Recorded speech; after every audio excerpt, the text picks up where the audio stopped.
1 Samuel, capítulo 3. Diz assim a palavra de Deus. O jovem Samuel servia ao Senhor perante Eli. Naqueles dias, a palavra do Senhor era muito rara. As visões não eram frequentes. Certo dia, estando deitado no lugar acostumado o sacerdote Eli, cujos olhos já começavam a escurecer-se, a ponto de não poder ver.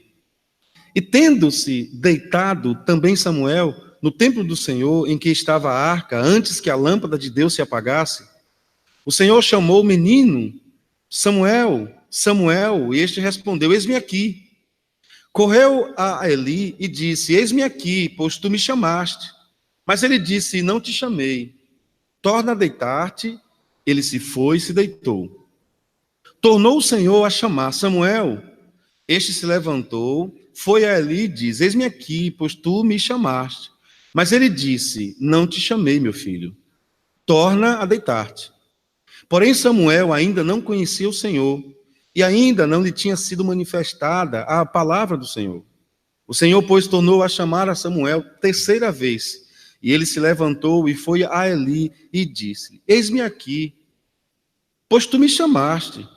Então entendeu Eli que era o Senhor quem chamava aquele jovem. Por isso Eli disse a Samuel, vai deitar-te. Se alguém te chamar de novo, dirás, fala, Senhor, porque o teu servo ouve. E foi Samuel para o seu lugar e se deitou. Então veio o Senhor e ali esteve, e chamou como das outras vezes, Samuel, Samuel. Este respondeu, fala, Senhor, porque o teu servo ouve. Disse o Senhor a Samuel, eis que vou fazer uma grande coisa em Israel, a qual todo que ouvir lhe tinirão ambos os ouvidos. Naquele dia suscitarei contra Eli tudo quanto tenho falado com respeito à sua casa. Começarei e o cumprirei. Porque já lhe disse que julgarei a sua casa para sempre, pela iniquidade que ele bem conhecia, porque seus filhos se fizeram execráveis, e ele os não repreendeu. Até aí, meus irmãos. Vamos orar. Pai de amor, nós queremos te agradecer por essa palavra. Que o doce Espírito Santo continue falando ao nosso coração, porque falou através daquilo tudo que Dani falou para nós, a grande missionária, falou pelos louvores, pela entrega dos dízimos às ofertas, pelos comunicados. Então, ó Deus, seja aqui, seja pelas redes sociais, leva uma palavra de transformação, de transfundação, de transbordação, leva uma palavra de impacto, de revelação, de mudança, de arrependimento, de santidade ao nosso coração. Amém, louvado seja Deus. Eu quero falar um pouco nessa manhã, em poucas palavras, sobre uma bactéria que pode vir sobre o olho de uma pessoa, sobre o ouvido de uma pessoa. Eu não sei o nome da bactéria, eu não tenho conhecimento técnico, mas um amigo meu, ele teve essa bactéria no olho. E ele ficou um tempo com uma espécie de cegueira temporária. Eu não sei o nome, mas gerava muita secreção. E, ao mesmo tempo, ele perdeu boa parte da capacidade de visão. Foi muito difícil para ele. E uma outra amiga, ela desenvolveu essa bactéria por causa de uma barata. Enquanto ela dormia, a barata entrou no seu ouvido. E foi um movimento estranho. Por quê? A barata entrou no ouvido, não conseguiu se movimentar lá dentro, e ela saiu. Enquanto a barata tentou sair, uma perninha dessa barata ficou lá dentro. Então ela desenvolveu uma bactéria no ouvido. E essa moça perdeu a capacidade auditiva durante um bom tempo. Ela fez um tratamento, fez lavagem, fez cirurgia. Ela é uma amiga minha de infância. A vida espiritual pode acontecer a mesma coisa. Nós podemos ter uma bactéria no nosso olho e não conseguir enxergar as coisas como de fato elas são.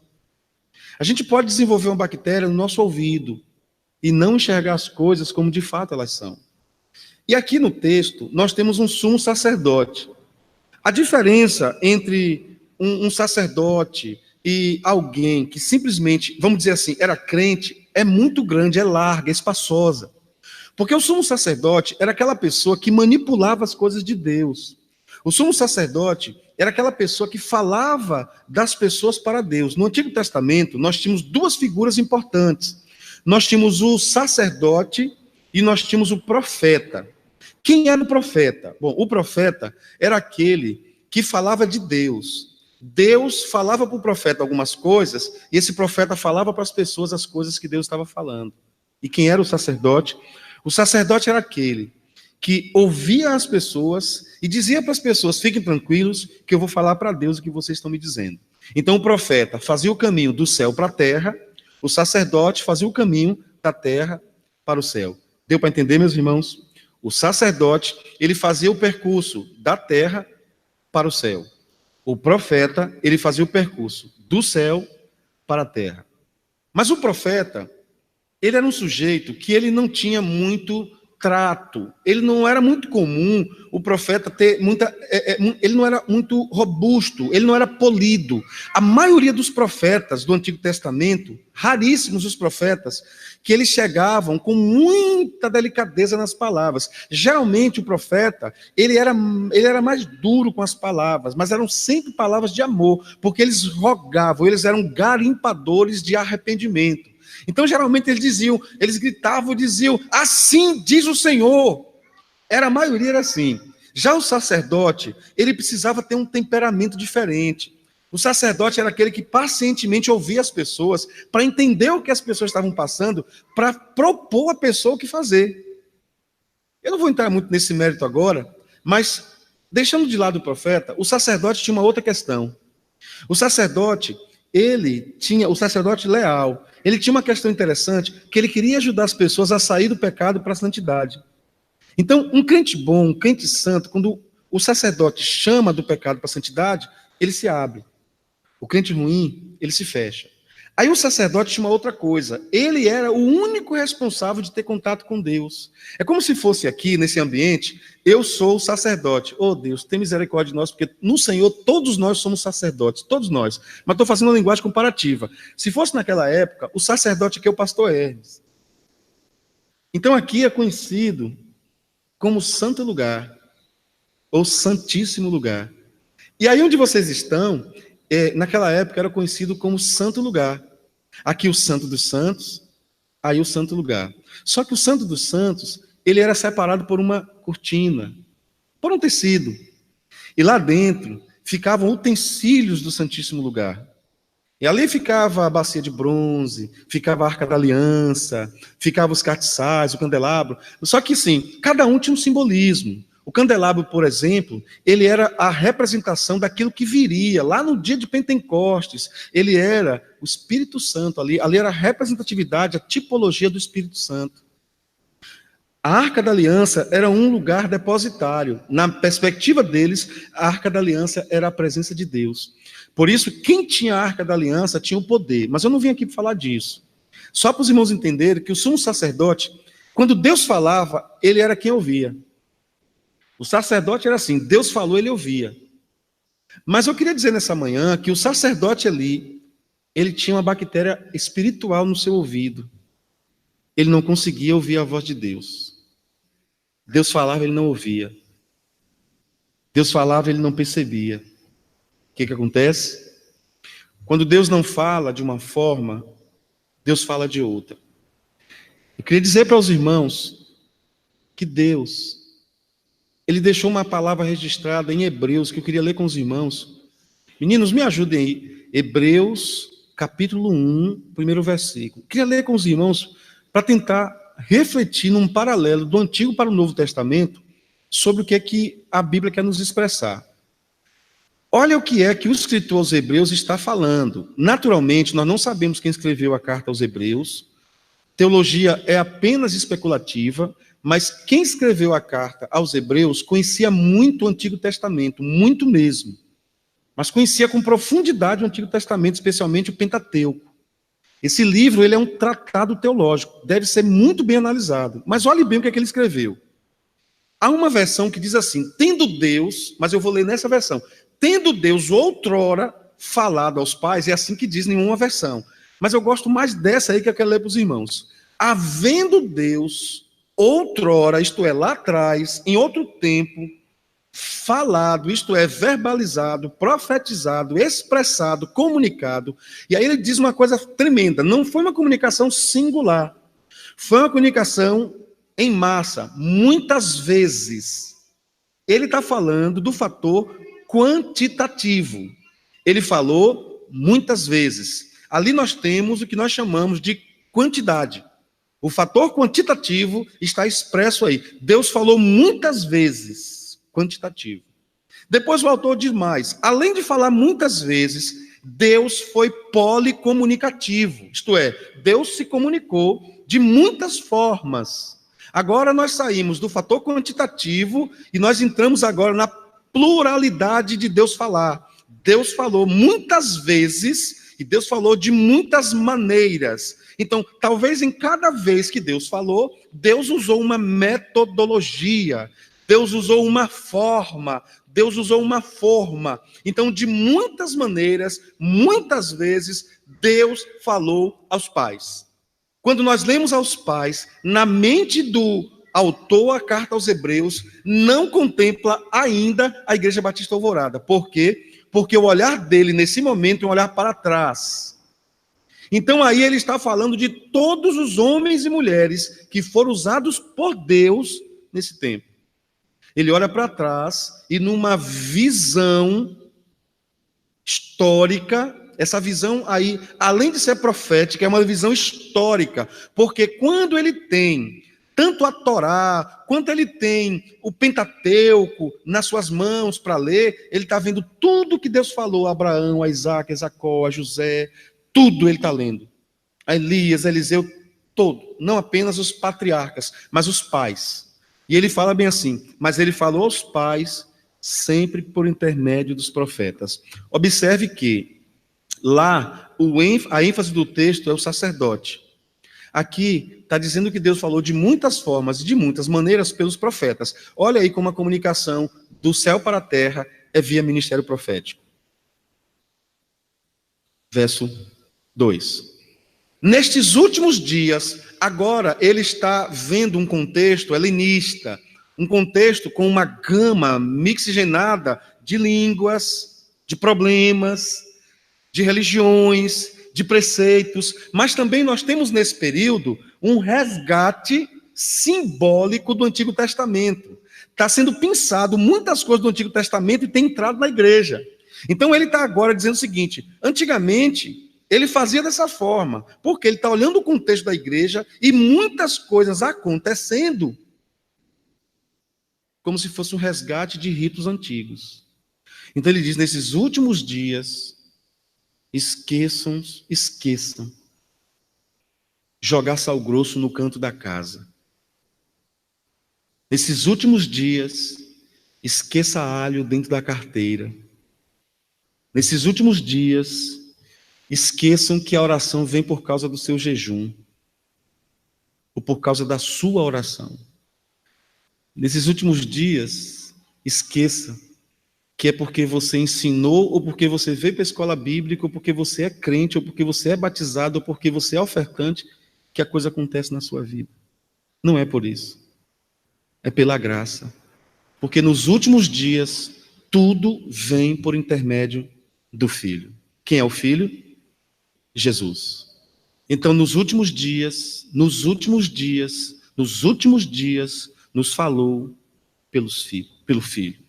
Agora, ele está chamando quem está olhando para trás para olhar para frente. Ele está dizendo para você, não olhe para trás, olhe para frente. Ele diz o seguinte, a quem constituiu herdeiro de todas as coisas, pelo qual também fez o cosmos, fez o universo. Filipenses 3,13. Se puder botar o 12, melhor. A mente. Pronto, Filipenses 3,12. Ele está tratando daquela questão, né, da santidade, mas ao mesmo tempo ele está falando sobre o bom rito, ele está falando sobre o olhar do cristão, onde é que está, ele vem. Não que eu tenha alcançado alguma coisa, já recebido, porque eu já tenha obtido a perfeição, não estou falando disso, mas eu prossigo para conquistar aquilo para o que também fui conquistado por Cristo Jesus. 13. Então, irmãos, quanto a mim, não julgo havê-lo alcançado, mas é que uma coisa faço. O que é que ele faz? Vamos ler junto, o que é que ele faz?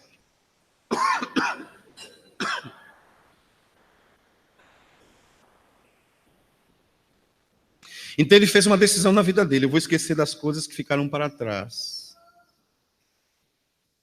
eu vou para frente, eu vou avançando para as coisas que estão diante de mim. Verso 14, prossigo para o alvo, para o prêmio da soberana vocação de Deus em Cristo Jesus. Bom, só quero finalizar minha fala voltando para Samuel capítulo 3. Depois de tudo isso, você já sabe agora que o foco aqui não é Samuel. O foco não é o sacerdote Eli. O foco aqui é o que nós chamamos na teologia, e isso é muito simples de entendimento, pode ser chamado de antropopatismo, antropomorfismo, pode ser chamado de presciência, pode ser chamado de consciência, pode ser chamado de onisciência. De qualquer forma que você utilize aí, Jesus Cristo está presente nesse contexto antes mesmo de nascer. Ele está presente nas páginas desse texto. Então Deus falava com o profeta Samuel, falava com o profeta Eli, o sacerdote Eli, e ele não ouvia. Então ele tem um menino que estava sendo treinado para ajudar o sacerdote, porque até para ajudar o sacerdote a pessoa passava por um processo. Então tinha que ser alguém diferente. Então ele ficava numa espécie de tenda depois do santo lugar. Então, quando Deus falava, eles entendiam que quem estava mais perto do Santíssimo Lugar ouvia. Quem estava ali era o profeta Samuel. Então, segundo eles, Deus falava lá de dentro, do Santo dos Santos. Então, vamos admitir que Deus falava lá de dentro. Nós sabemos que Deus não fala lá de dentro. Nós sabemos que Deus não fala lá de cima. Nós sabemos que Deus fala aqui e aqui. Não é isso, meus irmãos? Nós já sabemos disso, que Deus não fala do céu. Não é isso? Nós sabemos que Deus fala aqui e aqui, por intermédio do que está aqui. Amém? Por quê? Porque é aqui que está o ouvido. E ele diz que a fé não vem por eu saber. A Bíblia diz que a fé vem por eu ouvir. A Bíblia diz que quando eu me arrependo dos meus pecados, as escamas caem dos meus olhos. Meus olhos estão aqui. E a Bíblia diz que quem é enganoso, que não me deixa entender a palavra, é o que está aqui. E a Bíblia diz também, filho meu, dá-me o teu coração. E o coração está onde? Aqui. Então Deus não fala de lá, Deus não fala daqui. Deus fala aqui e aqui. Porque ele está dentro de mim e ele fala aqui e aqui. Amém? Acontece o seguinte. Que foi, gente? O pastor não pode nem, né? Mas observe bem. É porque a gente precisa falar de uma forma mais didática para os irmãos entenderem. Mas agora observe. O menino está lá. O grandão está aqui. Vamos admitir que Deus fala de lá. E Deus fala. Deus chama, o sacerdote não ouve. Deus chama, o sacerdote não ouve. Deus chama, o sacerdote não ouve. Aí Deus falou, eu tenho que chamar outra pessoa. Porque o sacerdote não está ouvindo mais, está tão empolgado que não ouve mais. Quem é que ele começa a chamar? Samuel. Samuel era um adolescente. Ele chama Samuel, Samuel, ô Samuel, 3 vezes. Sempre que você enxergar na Bíblia alguma coisa sendo repetida 3 vezes, é o que nós chamamos de superlativo hebraísta. Ou ele pode ser considerado como exagero de linguagem, ou forçação de expressão, ou comunicação extrema. Então ele diz, Samuel, Samuel, ô Samuel, 3 vezes. Então Samuel levanta, e Samuel, como era um crente obediente, ele vem correndo e diz, fala, pode falar, meu sacerdote, estou aqui. E o sacerdote olha para Samuel e diz assim, mas eu não te chamei, você deve estar vendo coisa, ouvindo coisa, você deve ter comido feijoada durante a noite, vá dormir. E ele foi dormir. Segunda vez Deus fala ao Samuel. Ó Samuel. Aí Samuel vem para onde? Vem para aqui. Quando Samuel chega aqui, ele diz assim, que não tinha porta, não tinha WhatsApp, não tinha campainha, então ele tinha que afastar um pouquinho a cortina e chamar seu sacerdote, seu sacerdote, seu sacerdote, 3 vezes, porque ele não podia ver o sacerdote de roupão. Então o sacerdote sai à porta da cabana e diz assim, o que está acontecendo? Ele diz assim, o senhor não me chamou não? Não, vá dormir. Aí ele voltou para dormir. Quando ele está dormindo, Deus diz, Samuel, Samuel, ele vem. Quando ele chega lá, eu imagino que Samuel já chega meio assim. Então ele chega dizendo assim, o senhor tem certeza, o senhor não está me chamando? Eu estou ouvindo. Aí a Bíblia diz assim, entendendo ele diz assim, meu filho, vá dormir. E há de ser que, se a voz te chamar de novo, diga assim, fala, Senhor, porque o teu servo ouve. Ele foi dormir, o que é que aconteceu? Samuel, Samuel, ô Samuel. A Bíblia diz que Samuel disse assim, fala, Senhor, porque o teu servo ouve. E aí Deus passa para ele coisas difíceis para fazer. Ele vai ter que repreender o sacerdote que era seu chefe. Mas para encurtar a história, meus irmãos, eu vim aqui para te dizer que Deus fala sempre. E quando Deus fala ao nosso coração, nós precisamos entender que Deus falou. Não deixe de dizer, eis-me aqui, quando Deus chamar o seu nome. Amém, meus irmãos? Vamos repetir, fala, Senhor, porque o teu servo ouve. As mulheres vão falar tua serva, tá bom? Vamos dizer bem bonito, fala, Senhor, porque o teu servo ouve. Vamos orar? Você pode baixar sua cabeça e fechar os seus olhos. Eu gosto da palavra de Deus, Senhor, porque a palavra de Deus me dá certeza que hoje em dia Deus não precisa da boca de um pastor para falar. Se nós crentes lêssemos a palavra, obedecendo a palavra, não precisava pregação. Mas a frieza tem sido tão grande, ó Deus, que às vezes o Senhor tem que botar um carro na nossa frente com um adesivo, para que lendo aquele adesivo, Deus fale ao nosso coração. E eu quero te pedir em nome de Jesus, Pai, cura a bactéria que nos impede de ouvir a tua voz. Porque o Senhor fala o tempo todo. E eu quero sempre poder dizer na minha vida, fala, Senhor, porque o teu servo ouve. E os meus irmãos também, eu tenho certeza que eles têm esse desejo. Em nome de Jesus. Amém.